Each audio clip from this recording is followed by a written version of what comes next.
In this lesson, we're going to look at how you would multiply two rational expressions together.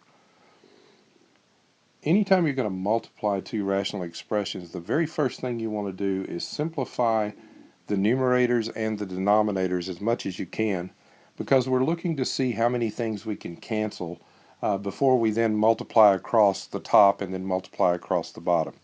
So in this problem, you'll notice that the first thing we see is that x squared minus 9 is the difference of perfect squares. And if you remember your factoring, that will factor into x plus 3, x minus 3. If you forgot how to factor this, you can go back and check out the lesson on factoring binomials, and you'll find the difference in perfect squares there. Also, on the bottom of this first fraction, we see that both of these terms share a common x, so we're going to factor out the x. That leaves x inside minus 2. Okay, so now that one is in its simplest form. And we're going to do the same thing with the second fraction. We notice that on the top that 2 is a common factor. We'll factor out the 2 like this. Leaves x minus 2 in the parentheses. And then on the bottom we have a trinomial, which we can also factor. And we can go x and x. This is a trinomial with a lead coefficient of 1. And again, you can review how to factor these if you've forgotten by looking at the lesson on factoring trinomials with a coefficient of 1.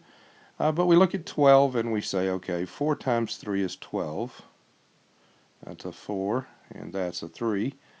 And 4 minus 3 is 1, which is the number in front of x right here. And we want it to be negative, so we put a negative here, and we put a positive here. Now, we've simplified both of these fractions about as far as we can go. So we're going to look and see what we can cancel between the numerator and denominator. First, I notice there's an x3 here and an x3 down here, so I'm going to cancel those. There is not an x minus 3 anywhere.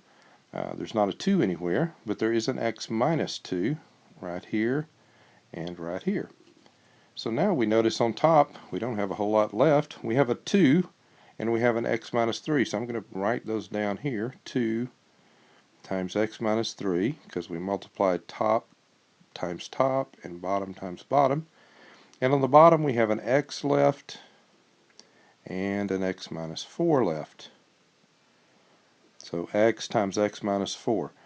And we can now simplify this by distributing on top to x minus 6.